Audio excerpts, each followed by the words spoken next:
What hashtags pose a serious threat?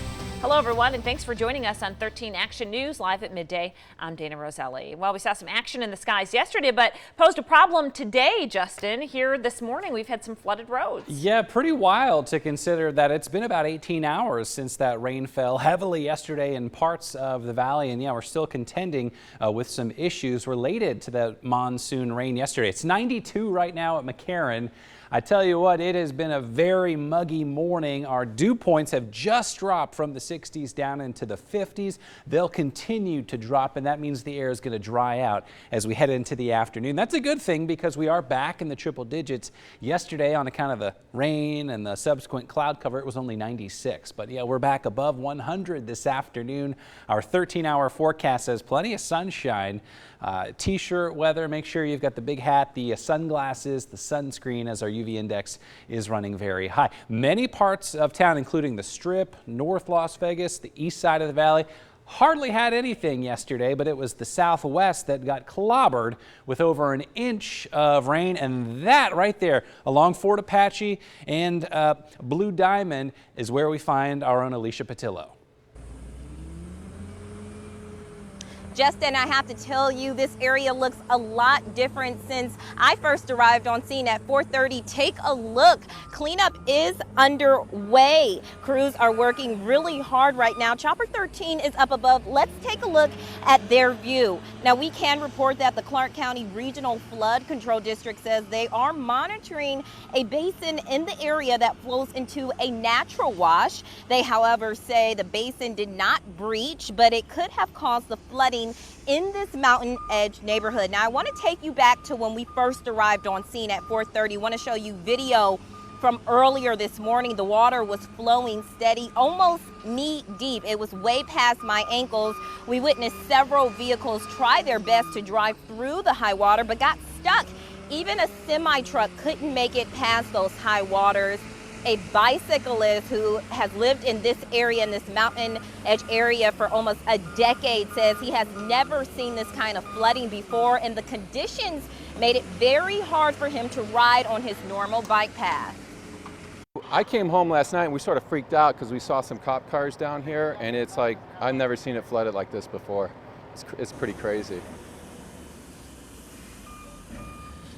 All right, Chris eventually made it through the high water and is safe. You can see him there in the video. Again, back out here live, you can see crews are working really hard, and we did just get an update. Crews say that the basin is down to 1.25 feet. So we're gonna stay out here and monitor this situation and bring you any updates on KTNB.com. Reporting live on Fort Apache, Alicia Patillo, 13 Action News. And Alicia, it's a little hard to tell, but are people actually blocked from leaving their homes in that area? You know what? It does appear so, that this entrance to this neighborhood right here, this little cul-de-sac area, they cannot come out. They can't go in or go out. So we're going to try to stick around and talk to some residents, because I'm sure they're very unhappy about this situation. This, again, has been going on since overnight. Yeah, definitely a situation. Glad they're on it, though, and thanks for showing us the progress from all morning long until now. Thanks, Alicia. Well, with the monsoon well underway, you never know when flooding can hit, and homeowner insurance policies don't always cover flooding, so you need to double check. And don't forget, starting today, if you live near Nellis and Charleston, you are no longer considered to be in a flood zone, so you're not required to purchase that flood insurance. Well, new at midday, there are 3 new human cases of the West Nile virus in Clark County, and that's according to the Southern Nevada Health District. The cases are in men over the age of 50. This brings the year's total number of cases to 11. Last year, there were no cases of West Nile in Southern Nevada. District officials want to remind you that the virus is preventable by using repellent and eliminating that standing water around your home. Also new at midday, the trial date for Scott Gregson is set. You'll remember this video that we showed you after his arrest in a deadly DUI crash in Summerlin. Well, in court this morning, a judge set it for now March 2020. He pleaded not guilty, and the judge denied a request to change his bail. Gregson's blood alcohol level was 0.147, almost double the legal limit. A Valley mom was killed in that crash. Well, clean babies, potty train, nap time, those may all seem like harmless phrases, but when used as hashtags on social media, they can pose as a huge danger. The Child Rescue Coalition now sending out a warning about phrases that could make your child the perfect target for online predators. 13 Action News reporter Kelsey McFarland is with us now with some important advice for parents. The Child Rescue Coalition aims to protect children from sexual exploitation. They've helped law enforcement arrest over 11,000 child predators. They say this is the list of hashtags that predators are searching online, giving them an all-access pass to your children's photos. Jen Cheney is mom of 4-year-old Nathan. She knows that she is the first line of defense in protecting him, both in the real world and online. I'm always worried about there's a pedophile out there or some creeper. You know, I don't want them looking at my kids the wrong way. She calls her privacy settings on Facebook extreme, only allowing friends and family and skipping the hashtags. I understand that it brings more attention to that photo profile or information that you're handing out to everyone. Carly Yost, CEO of the Child Rescue Coalition, praises Cheney's pause before you post approach. She suggests avoiding hashtags like potty training 101, kids bath time, or naked toddler. And could be overexposing our children online and also making them searchable for then predators to find these pictures. The CRC uses technology that helps them identify computers that are in possession of illegal child abuse material. In just the state of Nevada, and the last year alone, we've seen 479 targets. But let's face it, it's fun for parents to show off their cute kid. According to CRC, the average parent posts 1,500 photos of their child before the age of 5. The organization just asks moms and dads to think carefully about privacy settings before you hit send. Is there information in these pictures or the messages that I'm posting that's overexposing information about where they go to school or where they live or their identity, which could lead predators to finding them? Another chilling fact from the Child Rescue Coalition, they say if someone is online trading illegal materials of children, 85% of them have already been a hands-on abuser of children in real life. We will post a list of all of those hashtags to look out for on our website, ktnv.com. In the studio, I'm Kelsey McFarland, 13 Action News. All right, thanks, Kelsey. Well, today is World Lung Cancer Day, and if you ever wondered what a healthy lung looked like compared to an unhealthy one, the Bodies exhibit at the Luxor has you covered. On the left, you can see the healthy lungs. On the right are lungs damaged by smoking. The Bodies exhibit has a big effect on kids who are able to see firsthand how bad habits can have dire consequences on your health. I hear, "Ooh, I'm not going to smoke," or "I'm going to go home and tell my dad to quit smoking." Well, the exhibit even has a bin where you can throw away your cigarettes. One cigarette takes 11 minutes off your life. The CDC says more people in the U.S. die from lung cancer than any other type of cancer. Well, new video from a deadly explosion. Flames torched several homes. Learn what may have been the cause. And talk about a slap in the face for a pizza shop employee. Hear the silly reason that made a customer upset. You know, they say we often have a dry heat here in Las Vegas in the summertime. We'll get back to that kind of weather Friday through the weekend, but the heat is on. We're above 105 for a big chunk of the 7-day planner. We'll talk about any storm chances next.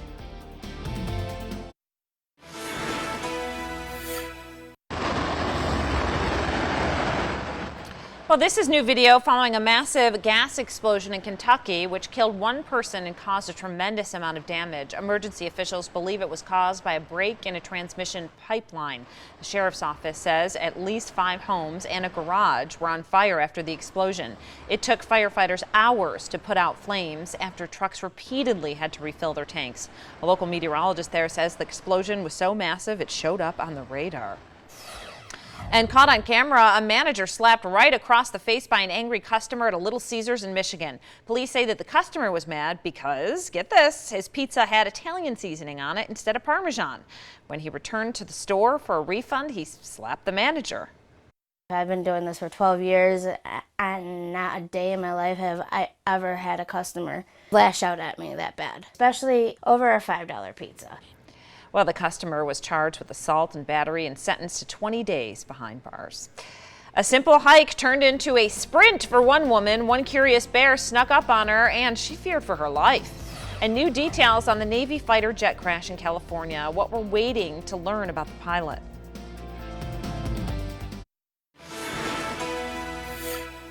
and all of a sudden it just turned and charged me.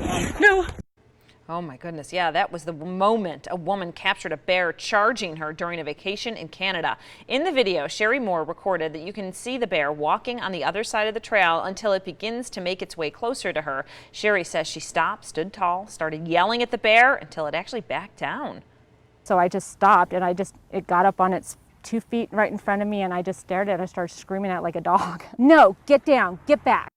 Wow, can't believe it. Sherry says before running away, she waited until the bear was completely gone. Wow, I can't believe that indeed. worked.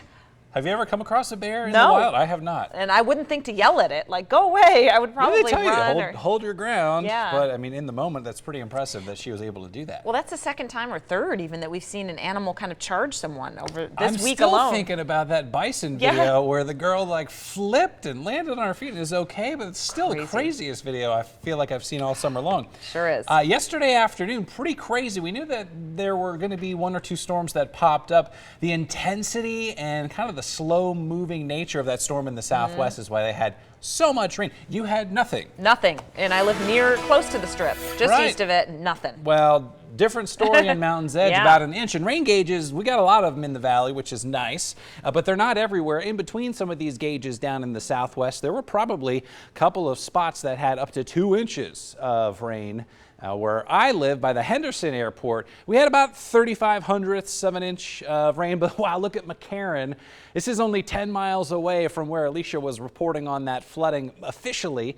Our Las Vegas weather observation for yesterday, just a little 1/100th of an inch of precipitation.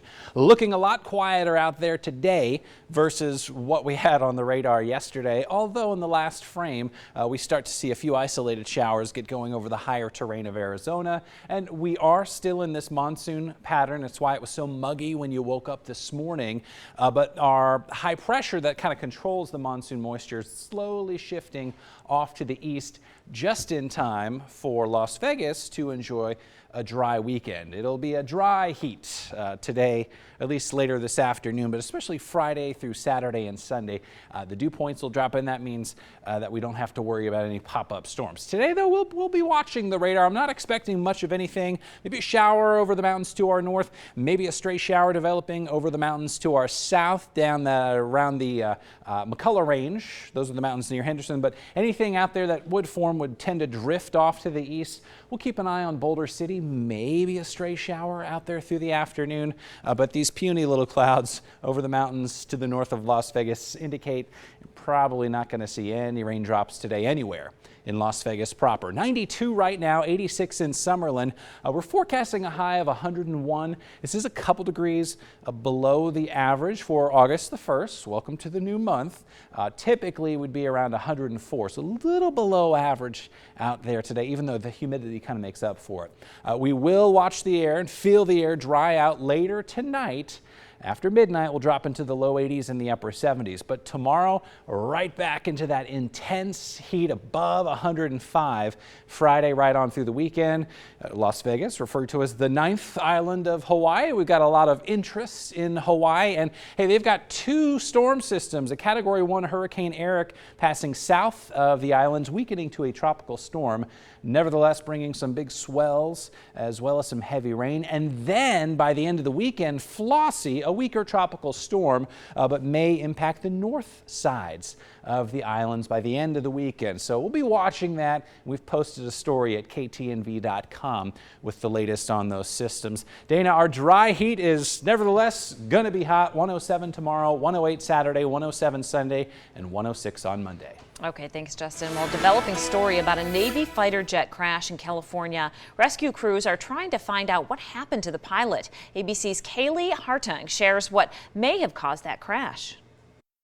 We're here outside of Death Valley, where a search is underway today for a missing Navy pilot after an explosive crash in this mountainous terrain of Death Valley behind me. Yesterday, authorities say 2 F-18 fighter jets were running a training route. This is a certified military training route through a canyon known as Star Wars Canyon when one of these planes crashed into a canyon wall. Smoke could be seen billowing up the steep cliffside and debris burned. The canyons of Death Valley are familiar training ground for military pilots. Flying low is an important skill for them, and canyons like Star Wars Canyon provide unique opportunity and terrain to hone those skills. The location's also known to aviation enthusiasts because of the unbeatable views you can get of these fighter jets speeding through this narrow and colorful canyon. At the time of the crash, there were 7 spectators among those watching who were injured by debris from the crash. They suffered burns, scrapes, and cuts. 6 of them were treated here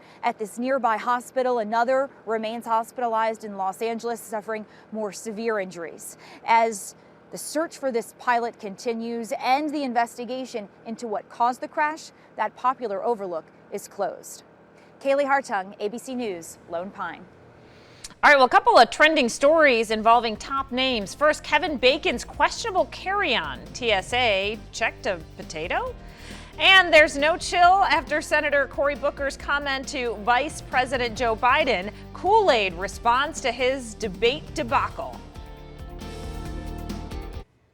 Well, the murder trial of Florida versus Amato continues this afternoon. Here's the latest now from Court TV. Good afternoon, I'm Yorita Walde. After a long day that included 4 hours of closing arguments and 8 hours of deliberation, a jury found Grant Amato guilty of 3 counts of murder for the deaths of his parents and brother. Prosecutors convinced the jury that Amato killed his family to fund his obsession with a Bulgarian webcam model and staged the crime scene to look like a murder-suicide. There was an emotional scene in the courtroom as family members wiped away tears, hugged each other, and congratulated the prosecutors. Amato appeared stoic and did not acknowledge his surviving brother Jason or his other relatives, staring straight ahead as the verdicts were read.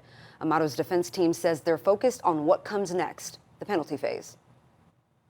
We did the best we could with what we had, and we were professional about it. But my main concern right now is a week from Monday when we start the penalty phase, and that's, my client's life is on the line here. Attorneys will reconvene on August 12th to make the case for life or death. That's the latest for now. Court TV will keep following all developments. Now back to you. All right, you can watch Court TV air on channel 13.4 or stream it online at courttv.com. And check it out there. Lots of trials going on. Well, actor Kevin Bacon was busted by the TSA for packing a potato. He told The Tonight Show's Jimmy Fallon that he just grabbed it without thinking so he could enjoy it after his 5-hour flight. TSA says it's perfectly fine to pack fruits and vegetables in luggage, but officers have authority to inspect anything that appears suspicious. Bacon joked about the incident and said he doesn't blame the officers for flagging the unusually shaped route. Interesting. Potato after your flight. All right, well, one of the most tweeted moments from last night's Democratic debate was a comment made by Senator Cory Booker towards Vice President Joe Biden. Biden criticized Booker on criminal justice when Booker shot back with this. Mr. Vice President, there's a saying in my community, you're dipping into the Kool-Aid and you don't even know the flavor. You need to come to the city of Newark. Well, it's common, to use that phrase in the black community. Booker saw it as a great jab, but some others thought he butchered the moment. Here's his funny response to the uproar. Come on. I mean, in the heat of a debate, you get up there in front of millions of Americans, have the Vice President of the United States distorting your record, do it with a smile, and come back with him with something, a colloquialism that we use in our communities. Guys, wow, you are rough. Well, Kool-Aid even weighed in, tweeting last night saying, ahem, Senator Cory Booker. Oh, yeah, we know the flavor. There it is. Taking advantage. Well, there's tons of news surrounding the Las Vegas ballpark and concerts and festivals. Well, they could all be coming. Plus, there's fun movie nights ahead, too. You're watching 13 Action News live at midday. Join us for our next half hour.